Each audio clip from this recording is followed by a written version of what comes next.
Kate from Minerva, and welcome to this sew along for the Collins top by In the Folds. The Collins top is a really fun top.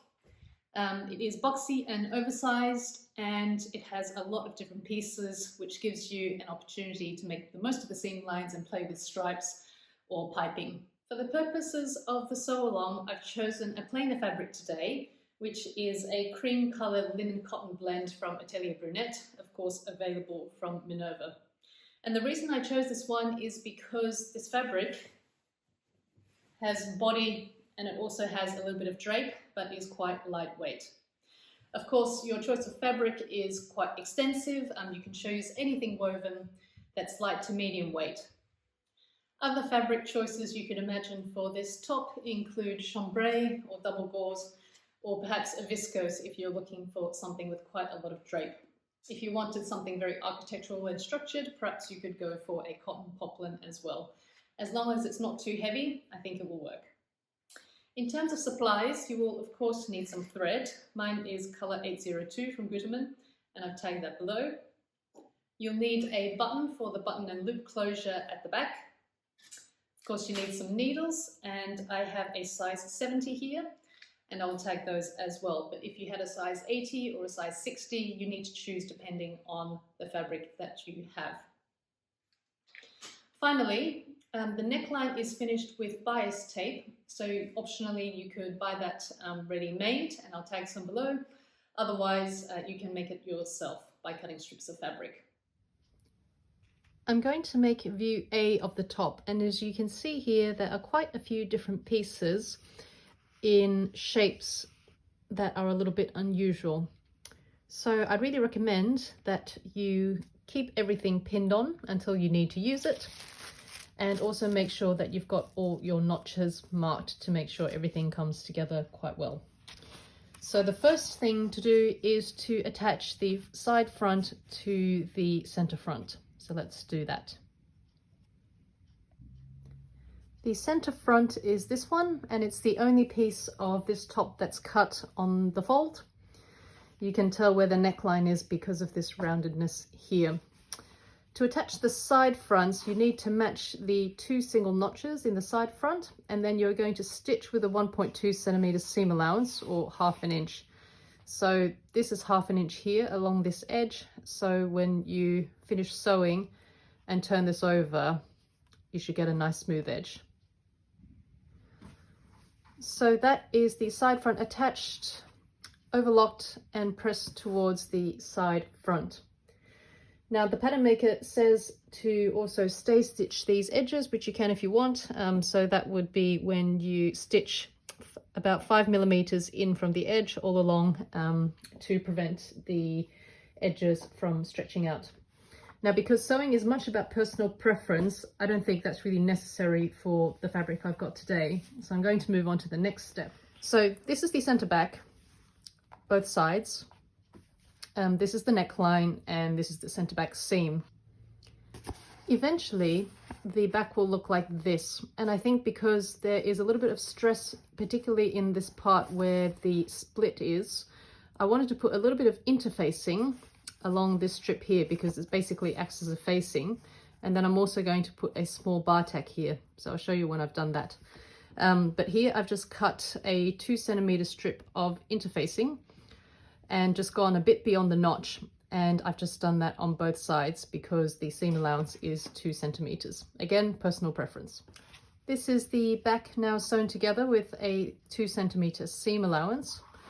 And as I mentioned, I put in a bar tack here as well, just to give it a little extra strength and prevent it from ripping open too easily if you are putting on the top and you're accidentally a bit rough with it. But again, that's optional. This is the right side of the back piece, and now we are going to add the lower back panel, which is this piece here. So you take the longer end of the trapezium and you put that right sides together with the back. So we're going to pin and stitch this seam here. This is the back again, and now with the lower back panel attached, So it's been sewn with a 1.2 centimeter seam allowance, overlocked, and then pressed down towards the lower back panel. Next in line is the side back panel, which is this one here. And we are going to attach the longer side to the back panel. If in doubt, consult the picture because it's quite clearly illustrated what goes where. So you're going to use the longer side.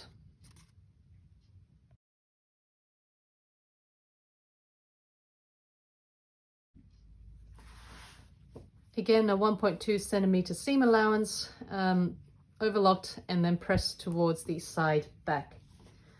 Now we are going to join the side seams together. So taking your front piece again, you place it right sides together on top of the back. So this is already the right side of the back. This is the right side of the front. This is the wrong side. And we're just going to pin the side seams together. This pattern has a lot of different notches to help you. So when you pin the side seams together, you've got a single notch towards the top, and then you've got a double notch in the middle, followed by another single notch here.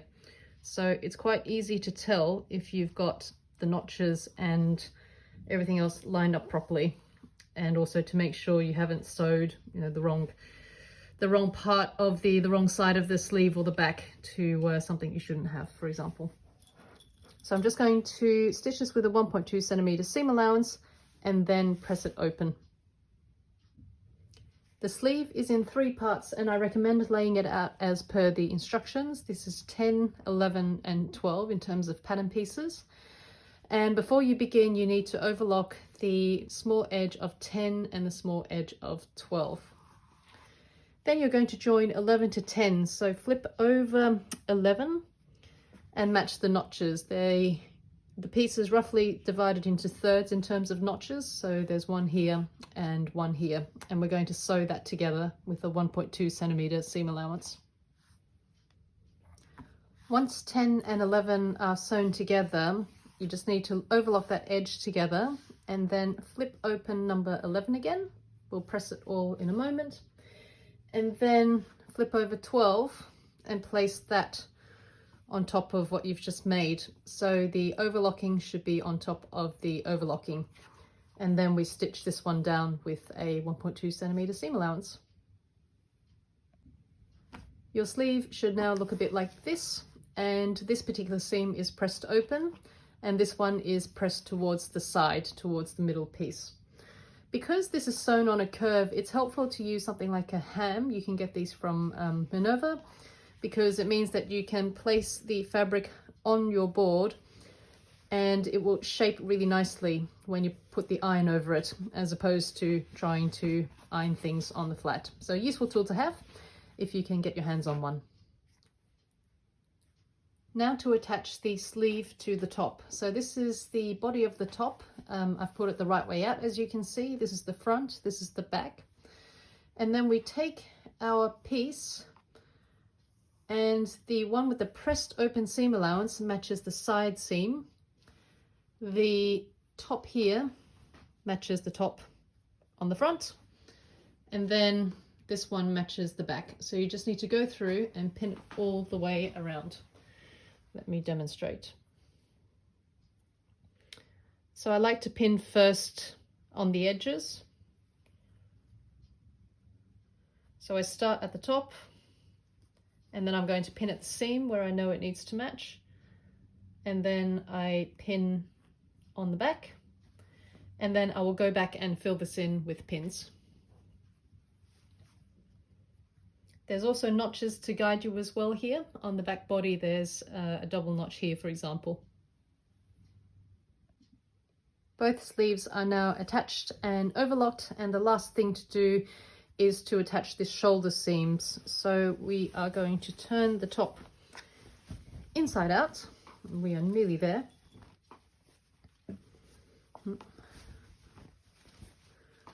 And you can see this is the front neckline, and you'll be able to see your shoulder seams in just a moment as well. So I'm looking for my back neckline, which is here. I can place my front neckline on top, That's the front neckline, and you can see here, this is where it needs to join. So this is the final part of sewing the body before we move to finishing the neckline. So I'm just going to pin and stitch along here. And as usual, look for your notches. Next to the neckline, there's a single notch, followed by a double notch, followed by another single notch. This is the finished shoulder seam, and I've stitched, overlocked and pressed. And again, a hem is useful here because you can put it through the sleeve and give it a nice press. Next is the button loop, and I've gone for the easy way to make one. So I've cut the strip as per the pattern piece. I've pressed it in half and then folded the long ends to meet the middle, and then I'll fold it in half again and stitch it just along the edge here. It's up to you how you want to have the loop, but instead of doing it like this, maybe it's nice to put in a fold so it looks more like this. And I'm using quite a small button here. It's probably about 12 millimeters. So you only need quite a small loop to just make sure it goes through. And then you can tack this down. So where you want to attach it is where the fold of the facing of the back seam is. You want to tack it down exactly at this point here. As you can see, I did some unpicking because I didn't quite have it in the perfect position the first time around. So let me go and stitch this one down quite securely. The loop is now sewn on, and I'm just going to trim off the excess. And then from the right side, the loop will be like this. I am using self fabric as the bias tape here. So this is a 1 1/4 inch wide piece of bias that I've cut myself. You can also use store-bought if you want. And I've just pressed this about 1 centimeter on one edge.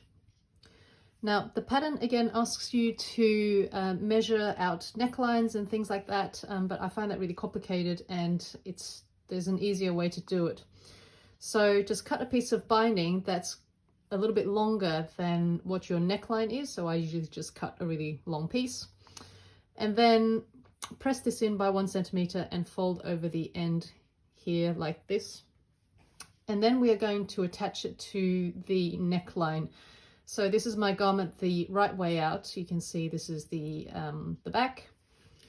And with my facing folded inwards, I'm just going to start pinning here and go all the way around.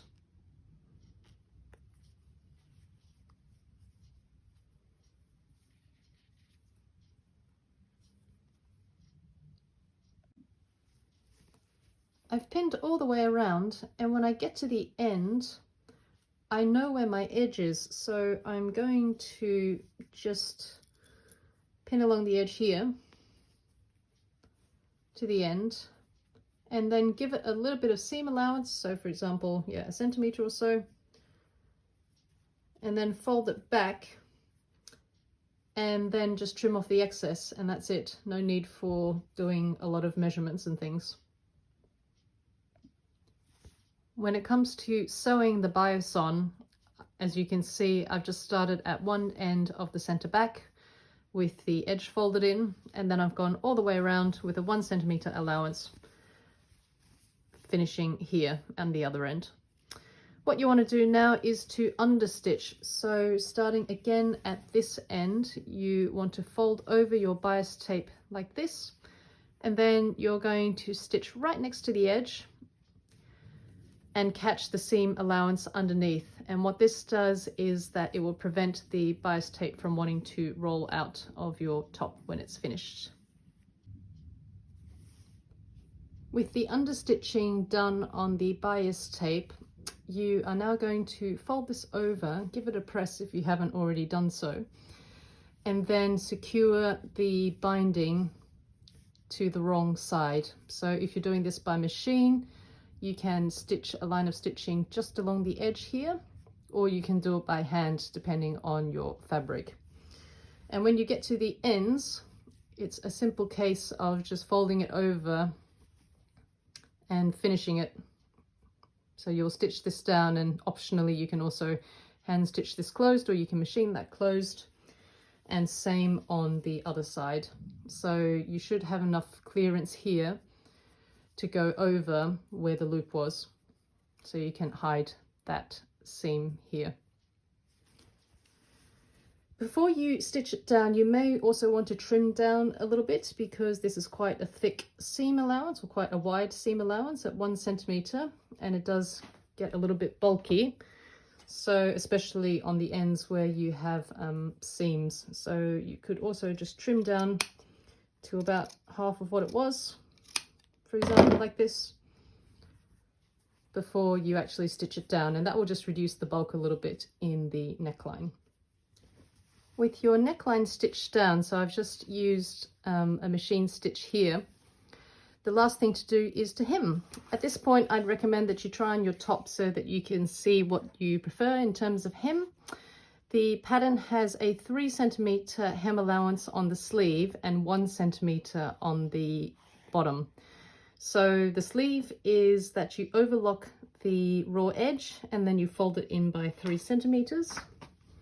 So here's my overlocked edge, and then you just press in 3 centimeters and stitch it down from the wrong side. For the bottom hem, it is slightly different. So it is a 1 centimeter allowance, but first you need to fold in by 0.5 centimeter and then fold it in again. And then you just stitch that all the way around. You could of course use bias tape as well, and in that case you would do exactly the same as you did for the neckline. And the final thing of course is to sew on your button. So that will go here. This is the finished garment. As you can see, my dress form is wearing it because I made it in a different size for somebody else. And I'll just turn around so you can see the back. So here's the loop, and it just needs a button to secure that. And then you can see all the nice seam lines on the back. That's it for the sew along, and I really hope that it was helpful to you and that you feel inspired and confident enough to go ahead and make your own Collins top. Don't forget to follow Minerva for your daily dose of sewing inspiration, whether that's fabrics, patterns, tutorials, and also to see what other makers have been up to. If you'd like to make your own account on Minerva, then please do so, and you can also share your creations with others as well, and we would really love to see them. Thanks again for watching, and we'll see you next time.